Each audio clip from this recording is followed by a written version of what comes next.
बिस्मिल्लाहिर्रहमानिर्रहीम। Iqra बिस्मि रब्बिकल्लज़ी खलक़।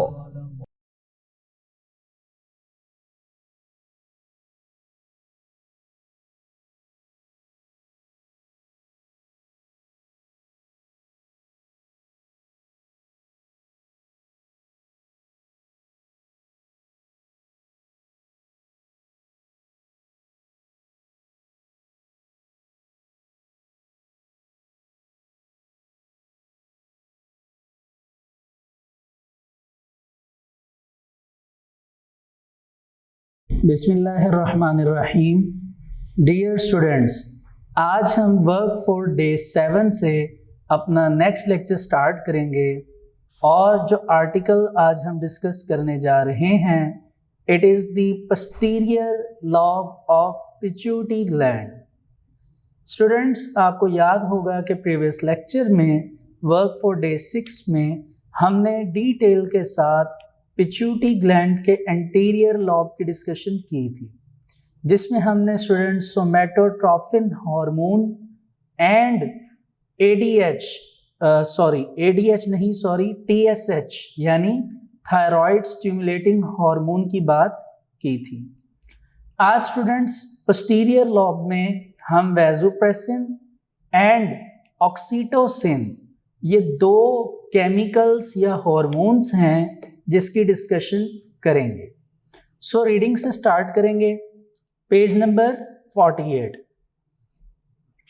The posterior lobe of pituitary gland stores and secretes two hormones, यानी ये secrete भी करेंगे, रिलीज भी करेंगे और स्टोर भी करेंगे। अपने अंदर जो हॉर्मोन्स वो स्टोर और रिलीज करेंगे, नाम आपके सामने गिवन है। पहला ऑक्सीटोसिन और दूसरा कौन सा है जी? वैसोप्रेसिन, जिसको एक और नाम भी दिया गया है ADH, यानी एंटी डाययूरेटिक हार्मोन। ठीक है। These hormones are produced by the hypothalamus। जैसे कि हम जानते हैं कि पिट्यूटरी ग्लैंड जो है एक पी शेप स्ट्रक्चर है और अटैच है किसके साथ? हाइपोथैलेमस के साथ। तो यहाँ पे इन्होंने ये बताया कि एक्चुअल में जो पोस्टीरियर लॉब के हार्मोन्स हैं वो हाइपोथैलेमस से क्या होते हैं? रिलीज होते हैं या प्रोड्यूस होते हैं। प्रोड्यूस्ड होंगे तब ही उसके बाद वो रिलीज होंगे और अपना फंक्शन परफॉर्म करेंगे। सो स्टूडेंट्स, वैसोप्रेसिन से स्टार्ट करते हैं। ठीक है। वैसोप्रेसिन जो है हमारे पास एक ऐसा हार्मोन है जो कि एक्चुअल में रोल प्ले करता है रीएब्जॉर्प्शन। क्या वर्ड है जी? रीएब्जॉर्प्शन। किस चीज की? Reabsorption of water in kidney through nephron. Students, ये हमने पहले प्रीवियस चैप्टर में इसके बारे में होपफुली पढ़ा था और हमने ये प्रॉपरली डिस्कस भी किया था कि हमारे पास जो नेफ्रॉन है ये एक्चुअल में किडनी का क्या होता है? यूनिट होता है। और नेफ्रॉन में जब हमने फंक्शनिंग ऑफ किडनी की डिस्कशन की थी तो हमने पढ़ा था कि किडनी में एक प्रोसेस होता है रीएब्जॉर्प्शन, जिस प्रोसेस में स्पेसिफिक वे से नेफ्रॉन जो है वर्किंग करता है और उसमें वाटर, सॉल्ट्स और यूजफुल ग्लूकोज जो है वो रीएब्जॉर्ब होकर वापस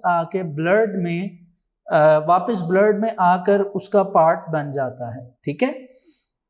सो यहाँ पे एक्चुअल में होता क्या है, अगर आप थोड़ा सा रिकॉल करें नेफ्रॉन के स्ट्रक्चर को तो आपको याद आएगा कि नेफ्रॉन के स्ट्रक्चर में एक यू शेप स्ट्रक्चर था विच is called loop of Henle, जिसमें हमने ये पढ़ा था कि एक असेंडिंग लूप था और एक डिसेंडिंग, जिसमें एक लूप जो था वो वाटर और दूसरा सॉल्ट ग्लूकोज को क्या करवाता था? रीएब्जॉर्ब। अब वहाँ पे ये रीएब्जॉर्प्शन एक्चुअल में होती कैसे थी? वो एक्चुअली वैसोप्रेसिन हार्मोन की वजह से होती थी। अब होता क्या है कि जब हमारी बॉडी में वाटर की कंसंट्रेशन कम होती है तो रीअब्जॉर्प्शन का प्रोसेस स्टार्ट होता है, जिसमें ज़्यादा से ज़्यादा वाटर को रीअब्जॉर्ब करवाया जाता है और दोबारा वो ब्लड का पार्ट बन जाता है। अब जब ऐसा कुछ प्रोसेस होगा, यानी जिसमें आपकी जो बॉडी है उस बॉडी की रिक्वायरमेंट है वाटर, तो उस वाटर की रीअब्जॉर्प्शन करवाना, ये एक्चुअल में किसका फंक्शन है जी? वैसोप्रेसिन हार्मोन का। ठीक है, वो रीअब्जॉर्ब करवाकर उस वाटर को आपके ब्लड में मिक्स कर देगा, जिस वजह से आपके ब्लड की रिक्वायरमेंट जो है वाटर की वो फुलफिल हो जाएगी। अब क्या होगा इसके बाद ये होगा कि जो यूरिन बनेगा वो लेस क्वांटिटी में बनेगा, यानी यूरिन बहुत कम बनेगा, क्योंकि वाटर तो मोस्टली रीअब्जॉर्ब करवा लिया गया है। और इसी लेस क्वांटिटी के यूरिन को एक्चुअल में हमने प्रीवियस चैप्टर में कंसंट्रेटेड यूरिन के नाम से पढ़ा था कि यूरिन जो है वो कंसंट्रेटेड फॉर्म में होगा, जिसमें वाटर की कंसंट्रेशन बहुत कम होगी। ठीक है, और इसमें आपको जो एग्जांपल तब दी गई थी वो रमज़ान की दी गई थी कि जब रमज़ान आता है तो हम मोस्टली क्या करते हैं जी, मॉर्निंग में यानी सुबह सादिक के वक्त जब सहरी करते हैं तो वाटर जितना हम पी सकते हैं पानी पी लेते हैं। उसके बाद सारा दिन हमने प्यासे रहना होता है, भूखे रहना होता है, तो हमारी बॉडी में मौजूद ब्लड को वाटर और जूसेस नहीं मिल पाते। तो जो वाटर पहले से बॉडी में होता है उसी को बार बार रेगुलेट किया जाता है और यूटिलाइज किया जाता है। ये काम एक्चुअल में करवाता है वैसोप्रेसिन हार्मोन। अब अगर किसी वजह से आपकी बॉडी में वाटर की कंसंट्रेशन ज़्यादा है, हाई कंसंट्रेशन ऑफ वाटर है, जो कि रूटीन लाइफ या आम लाइफ में जैसे होता है, तो क्या होगा, ये हार्मोन डिक्लाइन हो जाएगा, इसका फंक्शन परफॉर्म नहीं होगा, जिसकी वजह से आपकी बॉडी में डाइल्यूट कंसंट्रेशन में यूरिन बनेगा और ज़्यादा से ज़्यादा वाटर जो है यूरिन की फॉर्म में आपकी बॉडी से रिलीज हो जाएगा। ये स्टूडेंट्स आपके पास वैसोप्रेसिन हार्मोन की इंपॉर्टेंस है। आइए पहले इसे इतना रीड कर लेते हैं।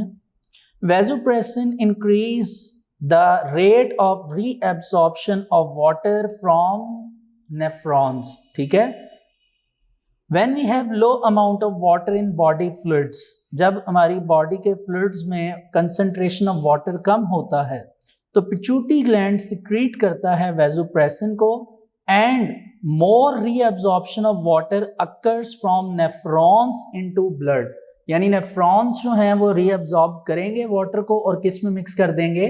ब्लड में। In this way body retains water, body में पानी रहेगा, and less amount of urine is produced, कम मिकदार में यूरिन बनेगा, जिसको हम कंसंट्रेटेड यूरिन का नाम देते हैं। On the other hand, when body fluids have more than normal water, जब नॉर्मल से ज्यादा पानी होगा, there is a decline in the secretion of this hormone. Decline मतलब कमी आ जाएगी, तो ये हार्मोन में कमी आ जाएगी, जिस वजह से जो यूरिन बनेगा वो एक्चुअल में डाइल्यूट यूरिन कहलाएगा, यानी ज्यादा से ज्यादा कंसंट्रेशन में यूरिन बनेगा। यहां तक तो ये हमें समझ आ जाता है। अब यहाँ पे एक डिजीज की बात होने जा रही है कि अगर किसी वजह से आपका वैसोप्रेसिन हार्मोन काम नहीं करता तो क्या होगा। देखिए, अगर वैसोप्रेसिन हार्मोन काम नहीं करेगा तो रीअब्जॉर्प्शन का रेट लेस हो जाएगा, कम हो जाएगा, तो ज्यादा से ज्यादा यूरिन बनेगा, यानी डाइल्यूट से भी डाइल्यूट की कंसंट्रेशन यूरिन की ज्यादा हो जाएगी। ठीक है, आप पानी पिएंगे आपको यूरिन आना स्टार्ट हो जाएगा। बॉडी में अगर पानी पहले से अवेलेबल है, क्योंकि हर वक्त अवेलेबल होता है, तो वो यूरिन बनता जाएगा। ठीक है, तो ये कंडीशन जो है ये एक प्रॉब्लम कहलाती है, जिसको हम डायबिटीज इंसिपिडस का नाम देते हैं, और ये एक इंपॉर्टेंट शॉर्ट क्वेश्चन भी है। यहीं से आप मार्क करेंगे जहां से मैं अब रीड करने लगा हूं। If pituitary gland does not secrete this hormone in the required amount, जितनी जरूरत है अगर ये उतना रिलीज नहीं होता तो लेस वाटर रीअब्सॉर्ब होगा, रीअब्सॉर्प्शन कम हो जाएगी क्योंकि वो एक्चुअल में वैसोप्रेसिन ने करवानी थी from nephrons, and there is excessive loss of water through urine, और ज्यादा से ज्यादा यूरिन बनेगा और उसमें ज्यादा से ज्यादा वाटर रिलीज होगा। This condition is known as diabetes insipidus. ठीक हो गया जी। ये स्टूडेंट्स हमारे पास मौजूद वैसोप्रेसिन हार्मोन था जो कि एक इम्पॉर्टेंट पार्ट है, पोस्टीरियर लॉब का एक इम्पॉर्टेंट हार्मोन है। ठीक है, and keep in your mind very well students के वैसोप्रेसिन हार्मोन एक इम्पॉर्टेंट लॉन्ग क्वेश्चन भी है। इसमें आप इसको दो हेडिंग्स में डिवाइड करेंगे। पहले मेजर हेडिंग वैसोप्रेसिन की, इसको आप लिखेंगे, फिर आप एक हेडिंग बीच में डायबिटीज इंसिपिडस की बनाएंगे। ठीक हो गया। चलिए आगे चलते हैं जी ऑक्सीटोसिन की तरफ। ऑक्सीटोसिन के बारे में सिर्फ दो बातें बताई गई हैं, दो फंक्शन बताए गए हैं, और ये एक इम्पॉर्टेंट शॉर्ट क्वेश्चन है। मैंने आपको प्रीवियस लेक्चर में ये बताया था कि oxytocin is actually a female hormone. ठीक है, तो दो फंक्शंस हैं। फर्स्ट फंक्शन इज दैट कि जब एक चाइल्ड की बर्थ होती है, फीमेल बॉडी से जब एक चाइल्ड की बर्थ होती है, तो ड्यूरिंग बर्थ जहां से जिस वॉल से बर्थ होनी है वहां पे उस वॉल की कॉन्ट्रैक्शन होती है जिसको हम कहते हैं यूट्रस। उस वॉल को क्या कहा जाता है जी? यूट्रस। तो उस यूट्रस की कॉन्ट्रैक्शन जो है वो बहुत ज़्यादा इम्पॉर्टेंट है, क्योंकि वो कॉन्ट्रैक्ट होगी तभी बेबी उस स्पेस से बाहर आएगा। ये जो यूट्रस की कॉन्ट्रैक्शन है ये एक्चुअल में जो है आपके पास मौजूद ऑक्सीटोसिन हार्मोन इस फंक्शन को परफॉर्म करेगा। ठीक है, और दूसरा फंक्शन स्टूडेंट्स क्या है कि जब एक मदर फीमेल अपने चाइल्ड को, जिसको इन्फेंट कहा जाएगा, यानी वो बच्चा जो दूध पीने वाला है, तो ये हार्मोन क्या करता है कि फीमेल की बॉडी में मिल्क प्रोडक्शन को ब्रेस्ट से करवाता है, यानी production of milk through breast in females. इसकी इजैकुलेशन करवाना, यानी मिल्क की प्रोडक्शन होकर इजैकुलेट होना। इजैकुलेट का मतलब या इजैकुलेशन एक ऐसा प्रोसेस है जिसमें कोई फ्लूइड जो है वो बॉडी से बाहर आता है। तो जब फीमेल की बॉडी से मिल्क, फीमेल के जो बॉडी का स्पेसिफिक पार्ट है विच इज कॉल्ड ब्रेस्ट, वहां से जब मिल्क की इजैकुलेशन होगी तो ये जो फंक्शन है एक्चुअल में ये भी कौन परफॉर्म करवाता है? ऑक्सीटोसिन। ठीक है, तो हम इसको इस तरह डिवाइड कर देंगे दो हेडिंग्स में। नंबर 1 बिस्मिल्लाहिर्रहमानिर्रहीम। डियर स्टूडेंट्स, आज हम वर्क फॉर डे 7 से अपना नेक्स्ट लेक्चर स्टार्ट करेंगे, और जो आर्टिकल आज हम डिस्कस करने जा रहे हैं it is the posterior lobe of pituitary gland. Students, आपको याद होगा कि प्रीवियस लेक्चर में वर्क फॉर डे 6 में हमने डिटेल के साथ पिट्यूटरी ग्लैंड के एंटीरियर लॉब की डिस्कशन की थी, जिसमें हमने स्टूडेंट्स सोमैटोट्रोफिन हार्मोन एंड TSH यानी थायराइड स्टिमुलेटिंग हार्मोन की बात की थी। आज स्टूडेंट्स पोस्टीरियर लॉब में हम वैसोप्रेसिन एंड ऑक्सीटोसिन, ये दो केमिकल्स या हार्मोन्स हैं जिसकी डिस्कशन करेंगे। सो रीडिंग से स्टार्ट करेंगे। Page number 48। The posterior lobe of pituitary gland stores and secretes two hormones, यानी ये secrete भी करेंगे, release भी करेंगे और store भी करेंगे अपने अंदर। जो hormones वो store और release करेंगे, नाम आपके सामने given है। पहला ऑक्सीटोसिन और दूसरा कौन सा है जी?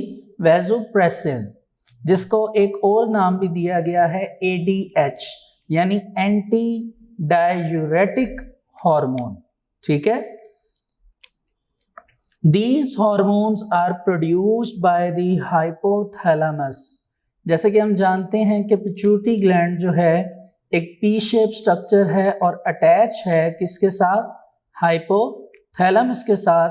तो यहाँ पे इन्होंने ये बताया कि एक्चुअल में जो पोस्टीरियर लॉब के हॉर्मोन्स हैं वो हाइपोथैलेमस से क्या होते हैं, रिलीज होते हैं या प्रोड्यूस होते हैं।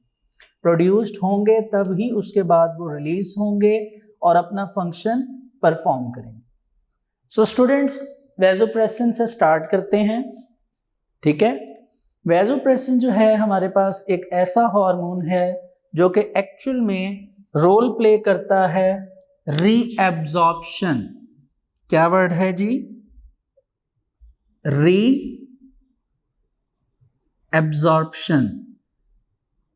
किस चीज की, reabsorption of water in kidney through nephron. Students, ये हमने पहले प्रीवियस चैप्टर में इसके बारे में होपफुली पढ़ा था और हमने ये प्रॉपरली डिस्कस भी किया था कि हमारे पास जो नेफ्रॉन है ये एक्चुअल में किडनी का क्या होता है, यूनिट होता है।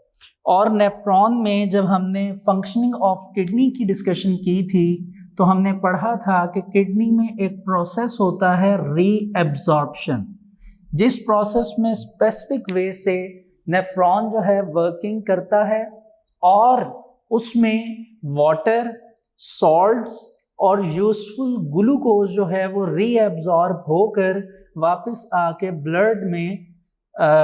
ब्लड में आकर उसका पार्ट बन जाता है, ठीक है।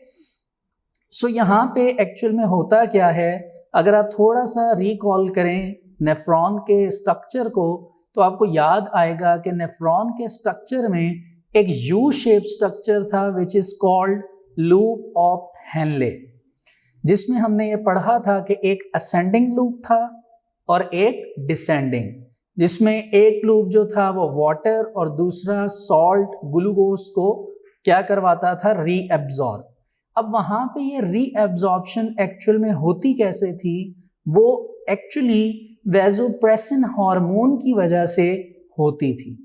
अब होता क्या है कि जब हमारी बॉडी में वाटर की कंसंट्रेशन कम होती है तो रीएब्जॉर्प्शन का प्रोसेस स्टार्ट होता है, जिसमें ज़्यादा से ज़्यादा वाटर को रीएब्जॉर्ब करवाया जाता है और दोबारा वो ब्लड का पार्ट बन जाता है।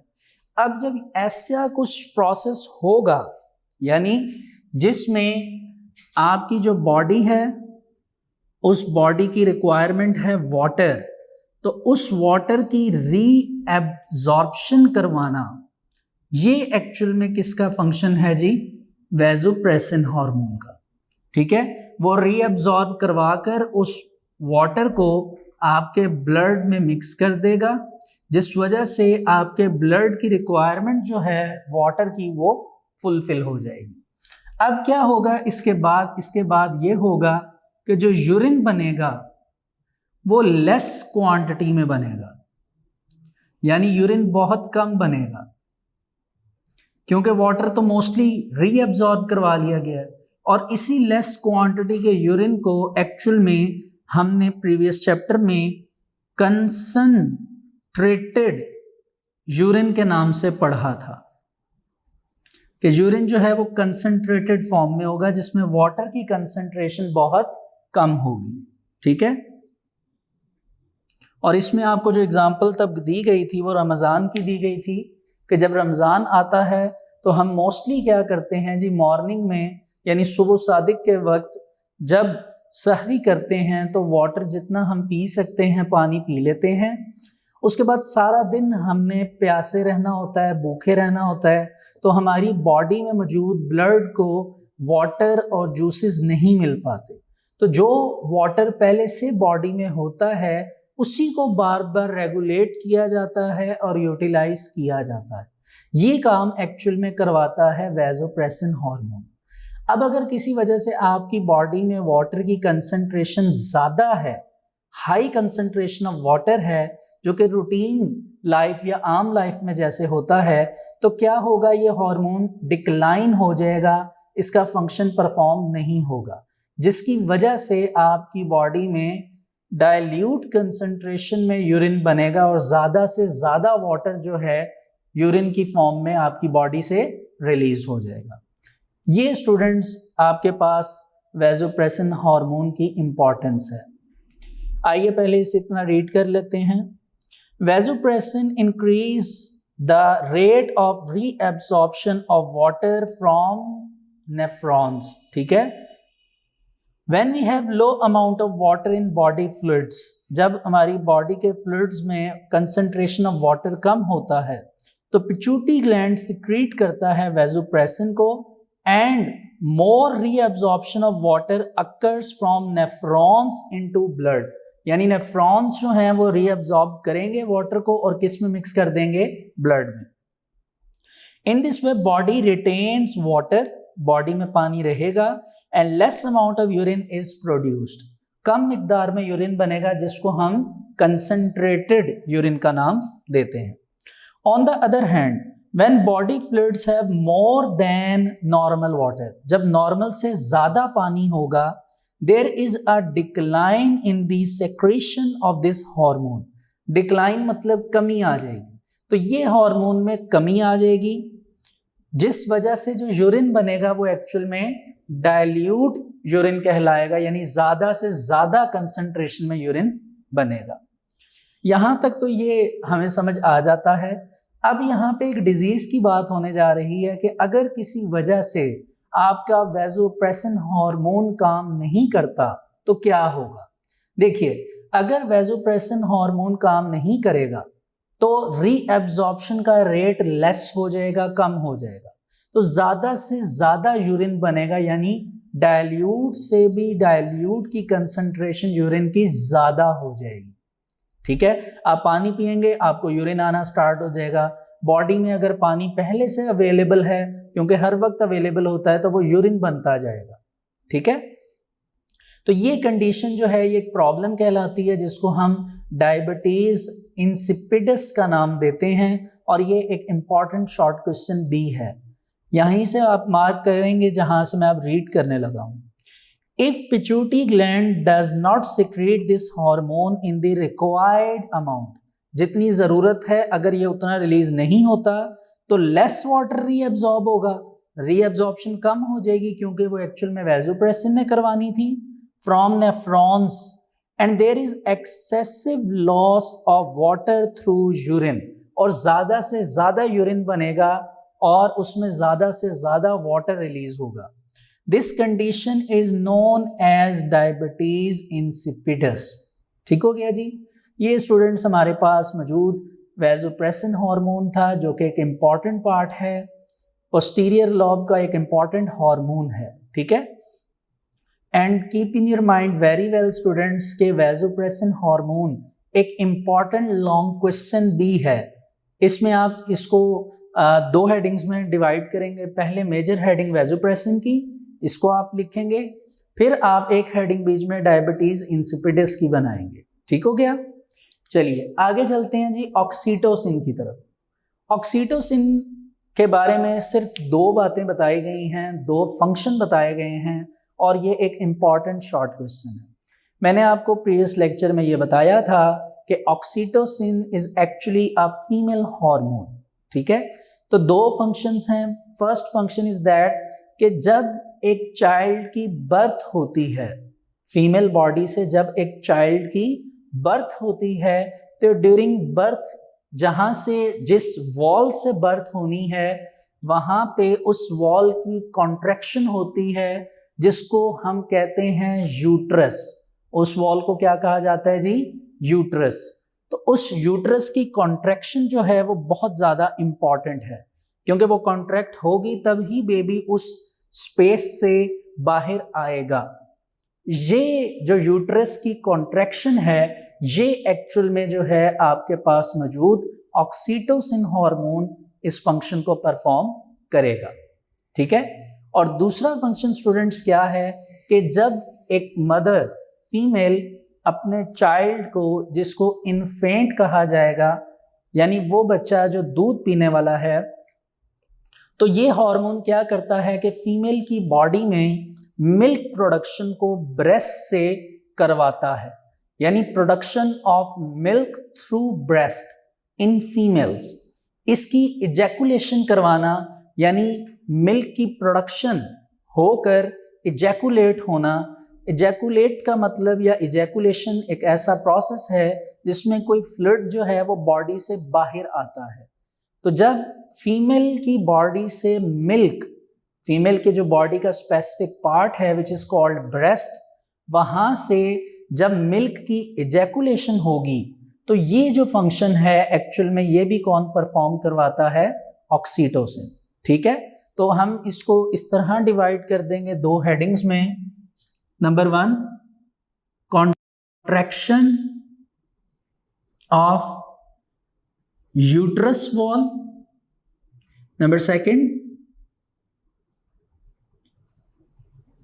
ejaculation of milk through breast। ठीक है, और एक बात मैं आपको यहां पे एज ए इंफॉर्मेशन बताता चलूं कि एक वर्ड यूज होता है चेस्ट और एक वर्ड होता है ब्रेस्ट। ठीक है, ये डिफरेंट होते हैं, ये दो डिफरेंट टर्मिनोलॉजीज हैं। फीमेल के लिए वर्ड ब्रेस्ट का यूज किया जाता है। चलिए इसको आप रीड कर लीजिए, 2 पॉइंट्स हैं, इसमें सिर्फ मोर ओवर का वर्ड जो है वो आप नहीं लिखेंगे और पॉइंट्स बना के इस शॉर्ट को कंप्लीट कर लेंगे। ठीक है, चलिए आगे चलते हैं जी अपने नेक्स्ट ग्लैंड की तरफ, which is called thyroid gland. एक बात इसके बारे में प्रीवियस लेक्चर में आपको बताई गई थी कि thyroid gland is considered as the largest gland of your body, कि हमारी बॉडी का जो सबसे लार्जेस्ट ग्लैंड है, सबसे बड़ा ग्लैंड है, it is called thyroid gland. अब इसकी पोजीशन कहाँ पे है? तो इसकी पोजीशन में लिखा गया है कि बिलो लेरिंग्स। लेरिंग्स क्या होती है स्टूडेंट्स? हमने द एयर पैसेजवे, जो इस बुक का फर्स्ट चैप्टर है उसका टॉपिक है एयर पैसेजवे, वहाँ पे लेरिंग्स के बारे में पढ़ा है। तो जो लेरिंग्स है उसके बिलो यानी उसके नीचे ये मौजूद होता है हमारा थायराइड ग्लैंड। ठीक है, ये इसकी हो गई पोजीशन। अब मैं आपको ये बताता चलूं कि थायराइड ग्लैंड जो है ये 2 तरह के हार्मोन रिलीज करवाता है। First one is called thyroxine and the second one is called calcitonin. फिल वक्त हम इन 2 हार्मोन की डिस्कशन करेंगे जो कि हमारे सिलेबस के अकॉर्डिंग हमारे पास अवेलेबल हैं।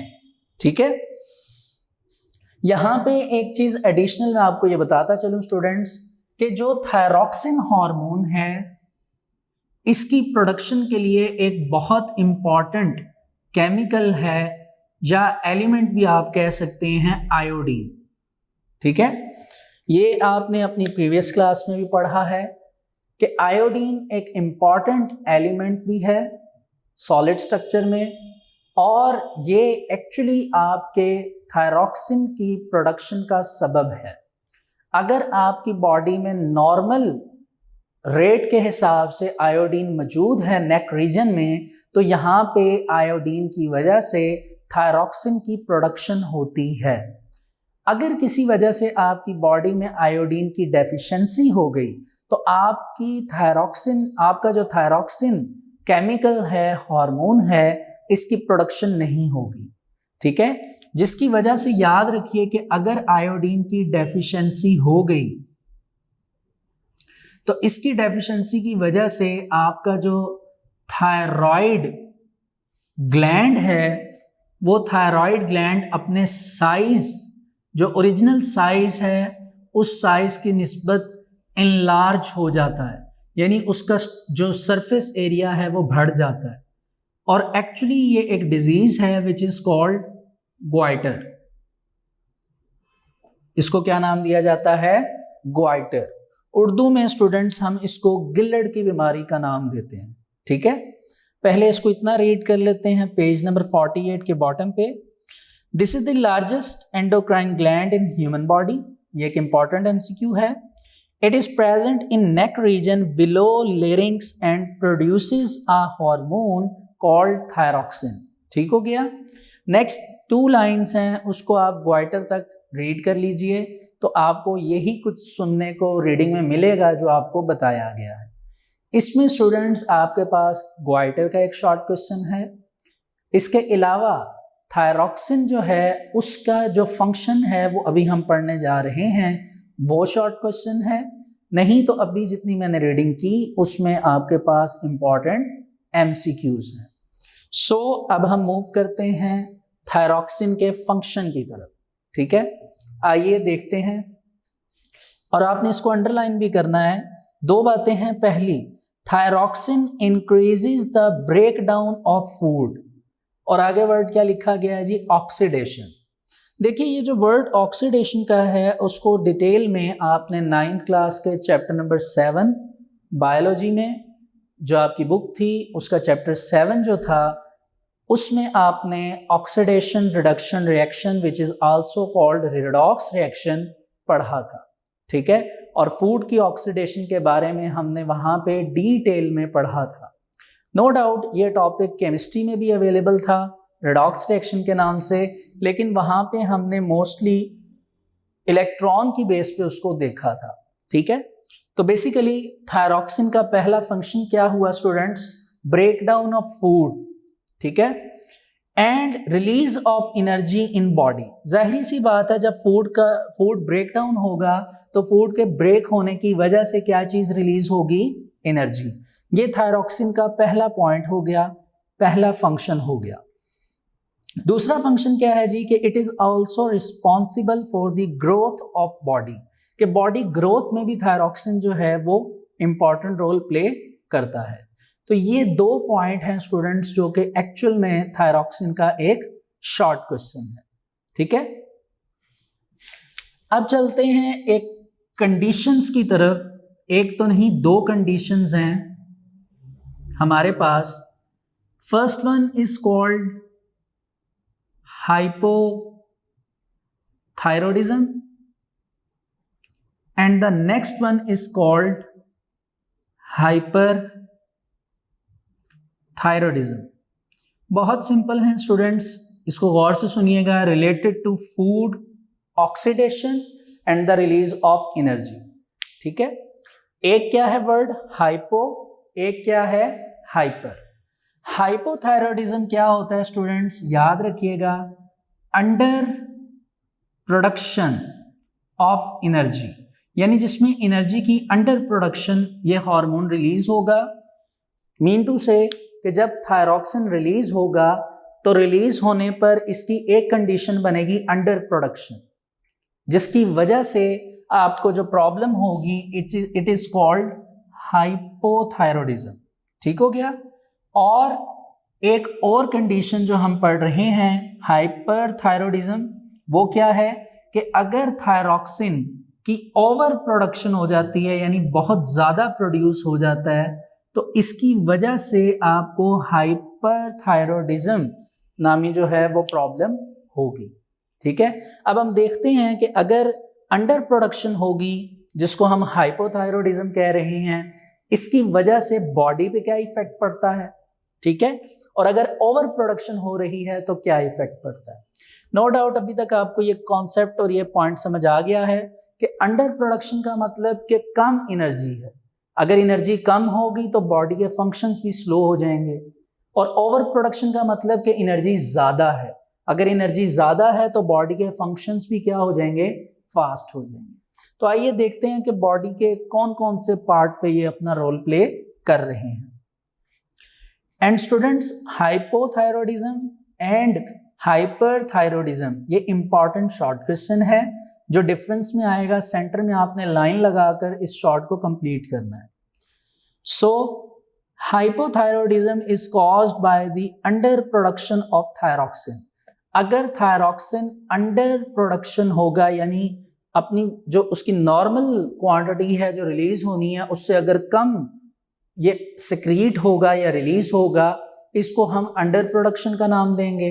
अब क्योंकि वर्ड थायरॉक्सिन लिखा है तो थायरॉक्सिन के वर्ड को फर्स्ट 2 लाइंस में आप उसके 2 फंक्शन देख लीजिए। पहला क्या था, oxidation of food and release of energy, और सेकंड क्या था, ग्रोथ। पहले वाले फंक्शन पे आप फोकस करिए और फिर इसको देखिए। It is characterised by low energy production, energy कम प्रोड्यूस होगी बॉडी में, and slowing down of heart beat. Energy कम होने की वजह से आपकी जो दिल की धड़कन है वो स्लो हो जाएगी, ठीक है। नेक्स्ट है जी hyperthyroidism. It is caused by over production of thyroxine. Its symptoms, इसकी इलामात क्या हैं जी, increase in energy production, energy production ज्यादा हो जाएगी, इंक्रीज्ड हार्ट बीट, आपकी दिल की धड़कन फास्ट हो जाएगी, फ्रीक्वेंट स्वेटिंग, पसीना जो है वो आएगा, and shivering of hands. Shivering का मतलब क्या होता है जी, कांपना, कि आपके हाथ अक्सर कांपना शुरू कर देंगे। अगर ये आपके साथ इस तरह के सिम्टम्स हो रहे हैं देन इट मीन्स दैट कि आपको हाइपरथायरॉयडिज्म नामी जो प्रॉब्लम है वो थायरॉक्सिन की वजह से हो गई है, ठीक है। So students, this is actually the concept of thyroxine and related to the important chemicals which is present in this concept and we discuss here. Now students, we are going to learn and study about calcitonin. यहाँ तक students अल्हम्दुलिल्लाह हमारा जो thyroxine है और उससे related जो concept है वो कंप्लीट होता है। अब हम मूव करते हैं जी अपने थायराइड ग्लैंड के नेक्स्ट हार्मोन की तरफ, which is called calcitonin. So students, what is calcitonin? देखिए, calcitonin is actually a hormone which is related to calcium. अब स्टूडेंट्स, कैल्शियम क्या है? देखिए, हम कैल्शियम को लेते हैं through the source of milk. Basically milk के थ्रू जो है मोस्टली कैल्शियम की डेफिशिएंसी को कंप्लीट किया जाता है, और इसके अलावा और भी डिफरेंट सोर्सेज हैं जहां से कैल्शियम मिलता है। लेकिन बेसिकली जो न्यू बॉर्न बेबीज़ हैं उनको दूध यानी मिल्क इसीलिए दिया जाता है ताकि उनमें कैल्शियम का जो लेवल है वो नॉर्मलाइज रहे, उन्हें अच्छी अमाउंट में कैल्शियम मिल सके, ठीक है। तो अब कैल्सिटोनिन का फंक्शन क्या है? देखिए, कैल्शियम डायरेक्ट जो है वो आपकी बोन्स में नहीं जाता। आप अगर मिल्क पीते हैं, दूध पीते हैं, तो एक स्पेसिफिक लेवल से ट्रेवल करेगा वो दूध और आपकी बॉडी के ब्लड में मिक्स हो जाएगा।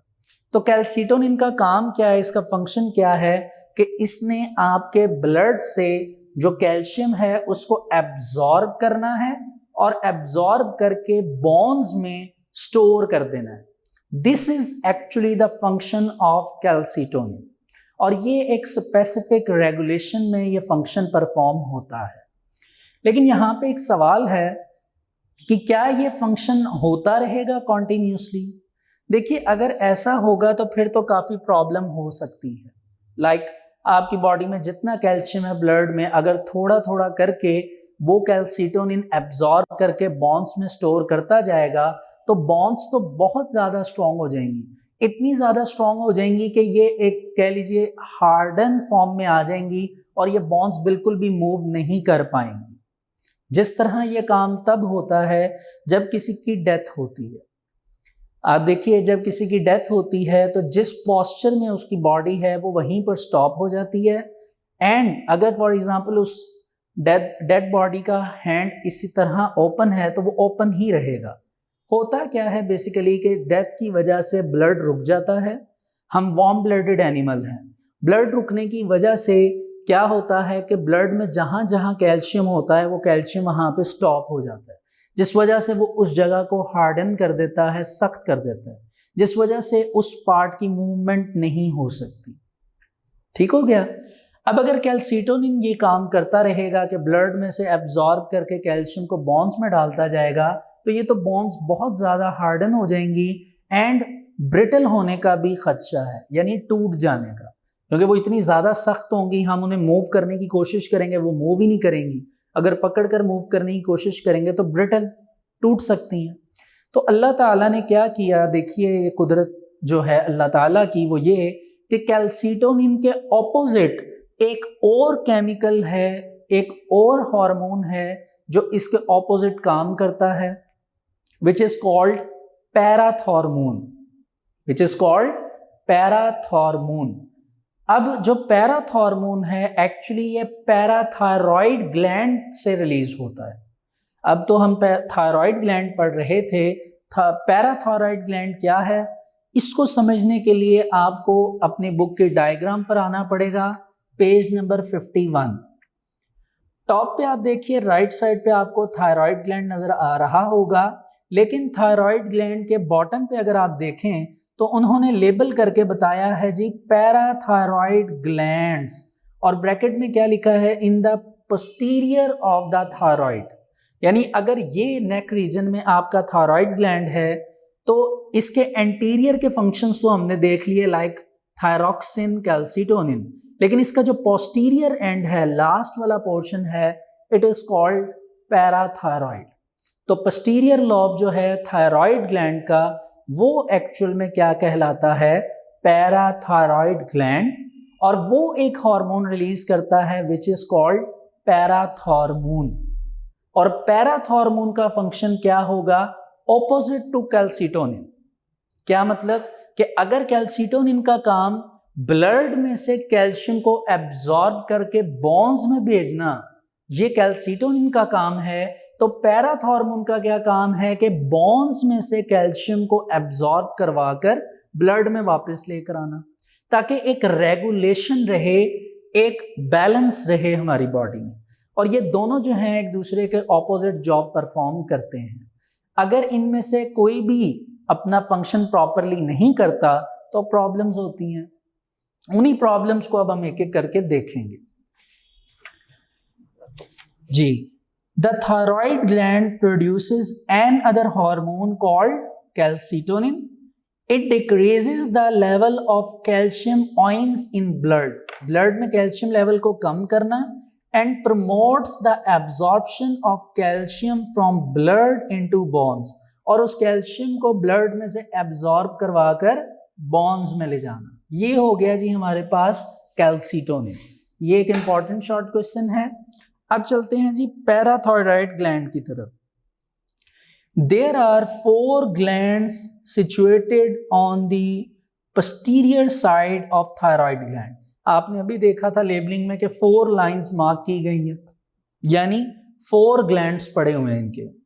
दे produce a hormone known as parathormone. It increases the level of calcium ions in blood. इसका क्या फंक्शन है कि जी ब्लड में कैल्शियम लेवल को इंक्रीज करना। When there is increased production of parathormone, अब जब पैराथॉर्मोन की कंसंट्रेशन ज्यादा होगी तो more than normal calcium salts are absorbed from the bones and added into the blood। तो क्या होगा, ज्यादा से ज्यादा जो बोन्स में कैल्शियम है वो एब्जॉर्ब करके ब्लड में डाल दिया जाएगा, जिसकी वजह से अब बोन्स वीक होना शुरू हो जाएंगी। तो क्या लिखा गया, Consequently the bonds become brittle, और इसी वजह से बॉन्ड्स के टूटने का खदशा है। लेकिन if there is deficiency in the production of parathormone, कि अगर पैराथॉर्मोन की कमी हो जाती है, डेफिशिएंसी हो जाती है, तो ब्लड कैल्शियम लेवल फॉल्स, कि ब्लड के अंदर कैल्शियम लेवल कम हो जाएगा। ये भी एक डिजीज है, इट इज कॉल्ड टेटनी। इसको क्या कहते हैं जी, टेटनी। और टेटनी कैसा डिजीज है वो आगे एक लाइन में मेंशन किया उन्होंने कि ये अफेक्ट करता है आपके मसल्स की फंक्शनिंग को। It is also called muscle twitching, कि आपकी नर्व्स जो होती हैं वो एक्साइटेबल रहती हैं, हल्के से झटके लगते रहते हैं। ये बेसिकली रीजन होती है टेटनी की। टेटनी के बारे में अगर आप पढ़ना चाहते हैं तो राइट साइड पे ब्लू पैराग्राफ में टेटनी के बारे में लिखा है, उसको आप रीड कर लीजिए, होपफुली वो आपको इंशाल्लाह समझ आ जाएगा। और टेटनी भी एक शॉर्ट क्वेश्चन है, आपको आ सकता है, इसको भी आपने राइट करना है एंड लर्न करना है। स्टूडेंट्स, टॉपिक जो हमने आज स्टार्ट किया था वो posterior lobe of pituitary gland से था। जिसमें हमने थायराइड ग्लैंड आज साथ उसके ऐड करके कंप्लीट कर लिया। नो डाउट थोड़ा सा टफ था, लेकिन टॉपिक इजी था। टफ से मुराद के थोड़ा सा लेंथी टॉपिक था, लेकिन इतना कन्वीनियंट है इसको समझना और याद करना कि अगर आप इस लेक्चर को अच्छी तरह प्रॉपरली सुनेंगे तो होपफुली आपको याद करने में कोई प्रॉब्लम नहीं होगी। सो स्टूडेंट्स, आज वर्क फॉर डे 7 हम यहाँ तक कंप्लीट करते हैं। Thank you so much and अल्लाह हाफिज।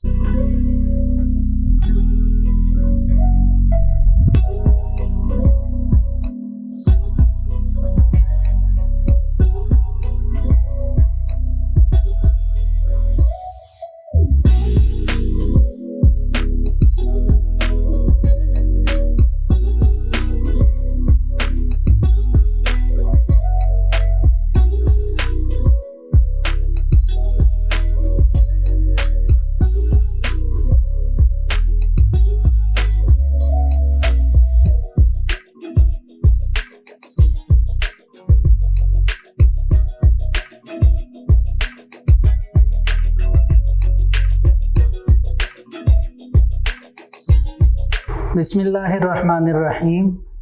डियर स्टूडेंट्स, आज हम वर्क फॉर डे 8 से अपना नेक्स्ट आर्टिकल स्टार्ट करेंगे, विच इज़ एड्रीनल ग्लैंड्स।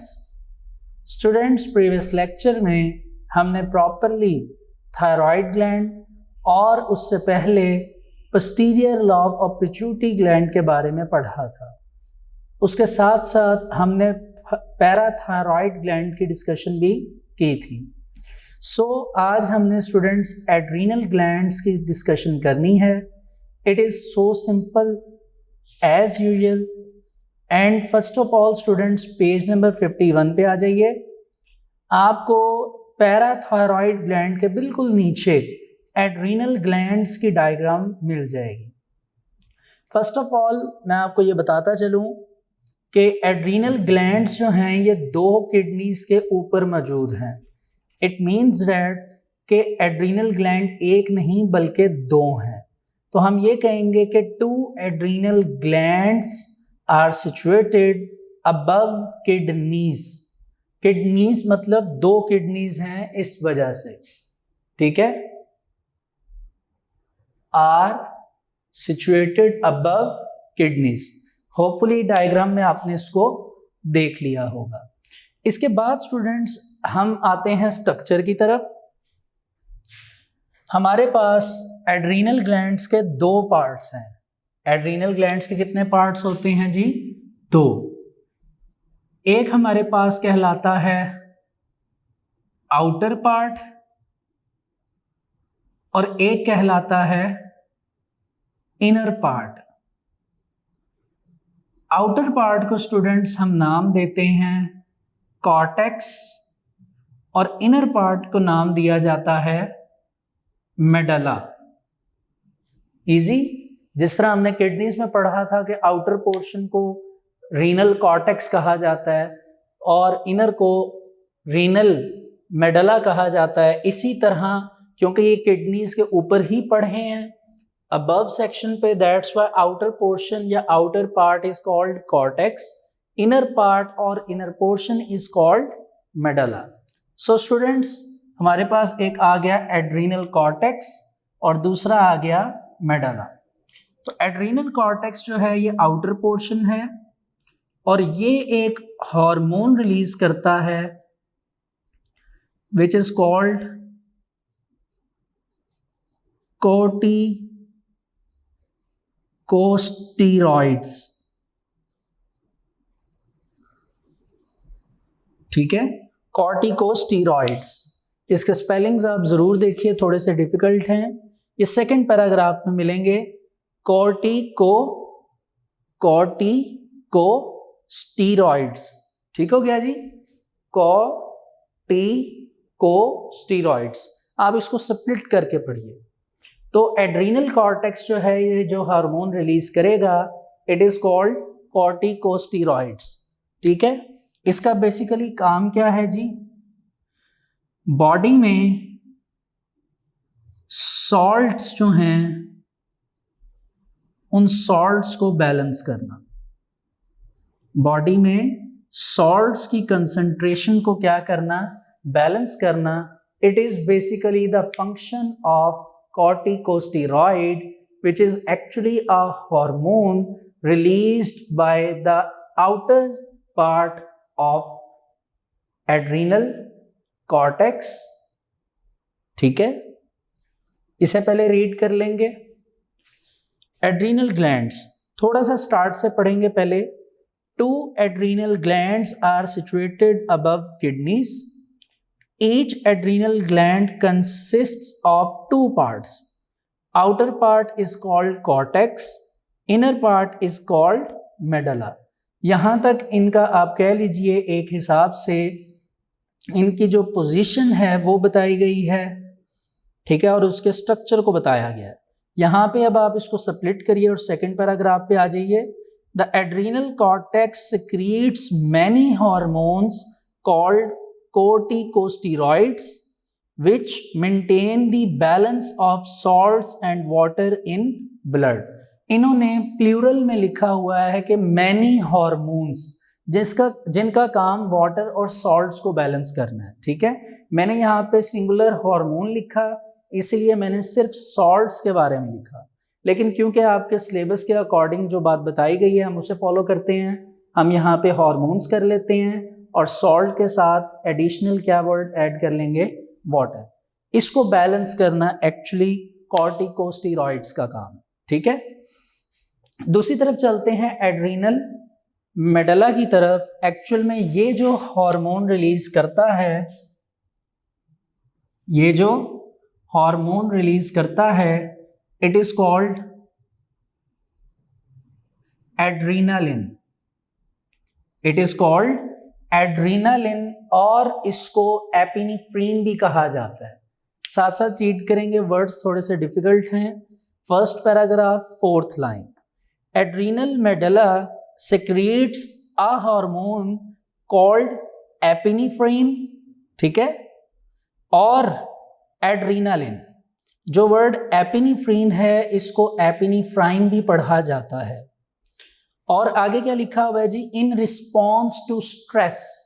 अगर आपकी बॉडी में किसी भी किस्म का स्ट्रेस है, किसी भी किस्म की कोई ऐसी प्रॉब्लम है जो कि आपको टेंशन क्रिएट करवा रही है या आपको हाइपर टेंशन हो रही है, तो एक्चुअली उस वक्त आपकी बॉडी में किडनी के इनसाइड मौजूद मेडला जो है उसमें से ये हार्मोन एड्रीनालिन या एपिनेफ्राइन और फ्रीन ये रिलीज होते हैं और उस स्ट्रेस को कंट्रोल करते हैं। दैट्स वाई इनको एक्चुअली हम इजी लैंग्वेज में एमरजेंसी हार्मोन का नाम भी देते हैं। एमरजेंसी हार्मोन, अगर आपको कुछ याद हो तो प्रीवियस चैप्टर में जब हमने किडनी स्टोन्स के बारे में पढ़ा था तो हमने ये पढ़ा था किडनी स्टोन्स से जो नेक्स्ट लेवल होता है, यानी स्टोन्स अगर आपको हैं उसके डिफरेंट मेथड्स हैं, डिफरेंट मेथडोलॉजी को इस्तेमाल करके स्टोन्स को निकाला जा सकता है, ट्रीटमेंट की जा सकती है। लेकिन जो उससे अपर लेवल है प्रॉब्लम का, it is called renal failure, कि आपकी किडनी फेल हो गई है। अब क्या करेंगे, रीनल फेलियर जब हो जाता है तो आपकी किडनी प्रॉपरली अपने फंक्शन को लॉस कर देती है, किडनी काम ही नहीं करती। और बेसिकली उसकी 3 रीजंस होती हैं, जिसमें एक जो मेजर रीजन है it is called hypertension, which is also called stress, कि आप बहुत ज़्यादा सोचते हैं, बहुत ज़्यादा टेंस होते हैं, जिस टेंशन या जिस टेंस की वजह से आपकी किडनी के इस हार्मोन के ऊपर अफेक्ट होता है जो इस स्ट्रेस को बियर करता है। अगर तो कर ले तो बैलेंस रहेगी बॉडी, लेकिन अगर वो स्ट्रेस ना कंट्रोल कर पाए तो किडनी फेल होने के चांसेस होते हैं। ठीक है, अच्छा जी। It prepares our body to overcome emergency situations.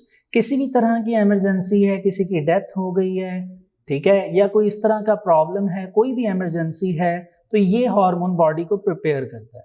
Therefore epinephrine is also termed as emergency hormone. इसको एक्चुअली एमरजेंसी हार्मोन का नाम दिया गया है। देखिए ये है तो एक छोटे से 2 पैराग्राफ हैं, लेकिन ये एक बहुत इंपॉर्टेंट लॉन्ग है जो लाहौर बोर्ड में कई मरतबा आया है। इसको as it is copy paste आपने याद करना है और इसमें आपने हेडिंग्स बनानी है, ठीक है। चलिए अब नेक्स्ट नेक्स्ट ग्लैंड की तरफ मूव करते हैं, विच इज कॉल्ड पैनक्रियाज। ठीक है जी, पैनक्रियाज आपकी बॉडी के अंदर मौजूद वो इंपॉर्टेंट ग्लैंड है जो कि एक्चुअली 2 फंक्शन परफॉर्म करता है। अभी तक हमने स्टूडेंट्स जितने भी ग्लैंड्स की डिस्कशन की, they are all endocrine, mean to say they are ductless and directly submerge in blood stream. But pancreas 2 तरह से काम करता है। पैनक्रियाज के 2 फंक्शंस पढ़े जाएंगे। It is actually work as exocrine as well as endocrine, ठीक है। लेकिन इसका जो बेसिक पोर्शन है पैनक्रियाज का, ये बिजी होता है और इंगेज होता है एक्सोक्राइन फंक्शन को परफॉर्म करने में। एक्सोक्राइन का मतलब क्या होगा कि डक्टेड, इसको डक्ट की जरूरत है, यानी ट्यूब की जरूरत है, और उसी ट्यूब और डक्ट के थ्रू पैनक्रियाज ये काम करवाता है। और बेसिकली एक्सोक्राइन जो फंक्शन परफॉर्म होगा यहाँ पे, वो ही फंक्शन है जिसके डिस्कशन हमने पहले भी की है, यानी डाइजेशन। क्या वर्ड है? डाइजेशन। जब डाइजेशन होनी होती है स्टमक और बल्कि स्मॉल इंटेस्टाइन हम कहेंगे, तो ये पैनक्रियाज अपने में से कुछ केमिकल्स जो हैं डक्ट के थ्रू भेजते हैं स्मॉल इंटेस्टाइन तक, ताकि डाइजेशन प्रॉपरली हो सके। तो हम ये कहते हैं कि पैनक्रियाज का जो एक्सोक्राइन ग्लैंड है, एक्चुअली वो बिजी होता है डाइजेशन ऑफ फूड में या डाइजेशन ऑफ न्यूट्रिशन में, ठीक है। पहले इतना रीड करेंगे। Pancreas, this organ has 2 functions. Major part is ducted, means exocrine. This portion secretes digestive enzymes. Enzymes क्या होते हैं स्टूडेंट्स? हमने पढ़ा हुआ है प्रीवियस क्लास में, class 9th chapter number 6 chapter enzymes. आप अंडरलाइन करके लिख सकते हैं कि enzymes are globular protein, comma, they speed up the reaction, कि ये प्रोटीन्स होती हैं, प्रोटीन से मिलकर बनती हैं, and the important thing is that कि ये रिएक्शन को स्पीड अप कर देती हैं, फास्ट कर देते हैं। थ्रू अ डक्ट, यानी एक ट्यूब के थ्रू ये चलकर आएंगे स्मॉल इंटेस्टाइन में और अपना फंक्शन परफॉर्म करेंगे। अच्छा जी, some portions of pancreas serve as ductless, mean to say endocrine. कुछ पोर्शन जो एंडोक्राइन की तरह काम करेंगे, यानी पैनक्रियाज के मीन टू से के ग्रुप ऑफ एंडोक्राइन सेल्स होंगे। ज्यादा सारा ग्रुपिंग बनी होगी एंडोक्राइन सेल्स की जो ये काम करेगी, और पैनक्रियाज में इस ग्रुप्स ऑफ एंडोक्राइन सेल्स को हम नाम देते हैं islets of Langerhans. Islets of Langerhans, जो कि एक्चुअली एक एंडोक्राइन ग्लैंड कंसीडर होगा, ठीक है। एक बात मैं आपको बताता चलूं, फ्लो में मैंने स्टार्टिंग में शायद पैनक्रियाज को ग्लैंड कह दिया। Pancreas is actually an organ. ये एक ऑर्गन है जिसमें एक्चुअल में ग्लैंड्स हैं और उसमें हार्मोन्स हैं जो काम करेंगे, ठीक है। इसको जरा करेक्ट कर लीजिएगा।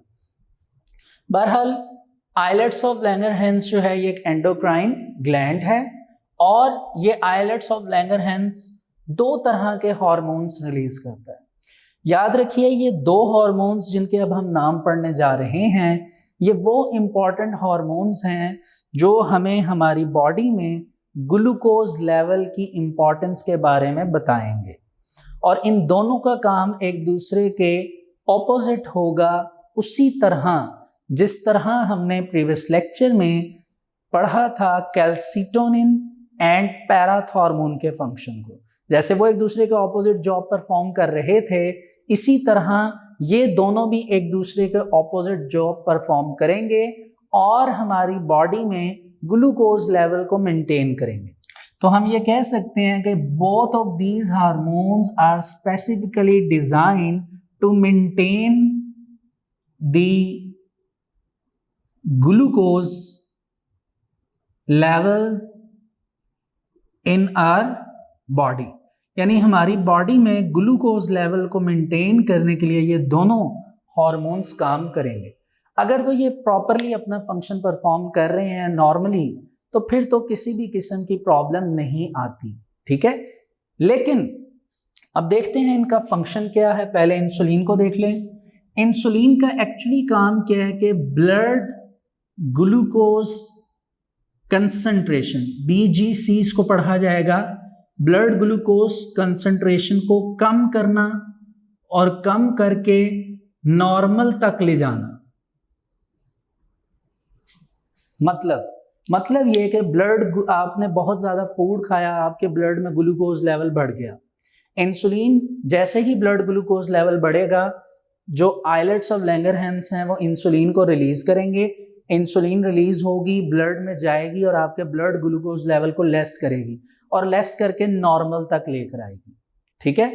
अगर किसी वजह से, क्या कहा मैंने, अगर किसी वजह से नॉर्मल से लेस हो जाता है ग्लूकोज लेवल, तो फिर इसके ऑपोजिट जो है वो ग्लूकागॉन रिलीज होगा और ये रिलीज होके ब्लड ग्लूकोज कंसंट्रेशन को क्या कर देगा, इंक्रीज कर देगा, बढ़ा देगा और नॉर्मल तक लाने की कोशिश करेगा।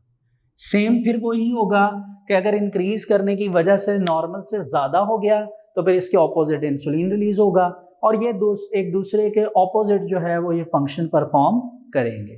देखिए, इस बात को बड़ी अच्छी तरह याद रखिएगा, क्योंकि जब हम वर्क फॉर डे 9 स्टार्ट करेंगे तो उसका जो टॉपिक है, कह लीजिए जो हमने पहला टॉपिक डिस्कस करना है, वो 50% इसी बात पर होगा, ठीक है। लेकिन बहरहाल आप इसको फिल वक्त याद रखिए, ये इंपॉर्टेंट चीज़ है।